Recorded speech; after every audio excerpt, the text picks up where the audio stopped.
ଏଠି ମୁଁ ମଟରକୁ ରାତି ସାରା ଭିଜେଇ ଦେଇଥିଲି। ବଢ଼ିଆ ଭାବେ ମଟର ଆମର ଫୁଲି ଯାଇଛି।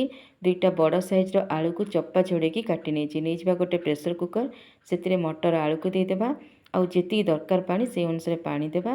ଆଉ ତାକୁ କଭର କରିକି 4ଟା ହୁଇସିଲ୍ ଆସିବା ପର୍ଯ୍ୟନ୍ତ କୁକ୍ କରିବା। गुड इवनिंग एवरीवन, जय जगन्नाथ। ओडिशा किचन को आपण मानक बहुत बहुत स्वागत, नमस्कार। आज बनवा बिना तेल रे आलू मटर तरकारी कहतु कि घुगुनी से टाइप बनवा। दुईटा बड़ साइज पियाज को चुन चुन कर काटी नहीं, दुईटा टमाटो भी काटी नेबा। एबे काटी नेबा हमर कंचा लंका, ए लंका राग नाई। अदा को भी छोट छोट कर काटी नेबा। दरकार हेबा हमर रसुण, तो किछि नै जिबा रसुण रो कळा।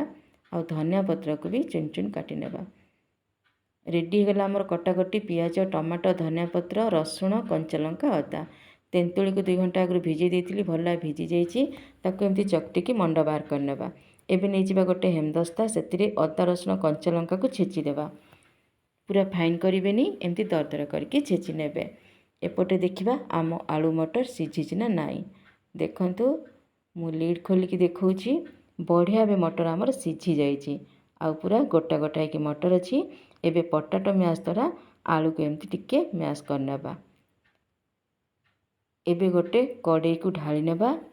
आ जिति पानी दरकार हबो से अनुसार पानी देदेबा। एबे देदेबा सेतिरे कटा पियाज, कटा टमाटो आ बहुत सारा कटा धनिया पत्र। स्वाद अनुसार लुण, हलदी पाउडर, लंका पाउडर, गोटे चामच गरम मसला पाउडर, यही सब को देदेबा।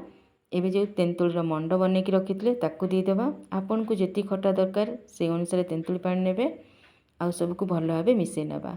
एबे देदेबा सेतिरे अदा रसुण कंचा लंकार छेचा।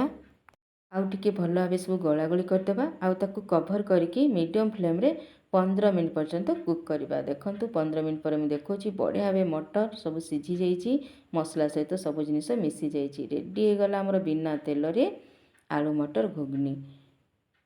एबे सर्व करदेबा। तापर टिके कटा पियाज देदेबा, धनिया पत्र सजेदेबा। देखले तो केते शीघ्र रेडी हो गला हमर बिना तेल रे गोटे बढ़िया डिश। Bye bye.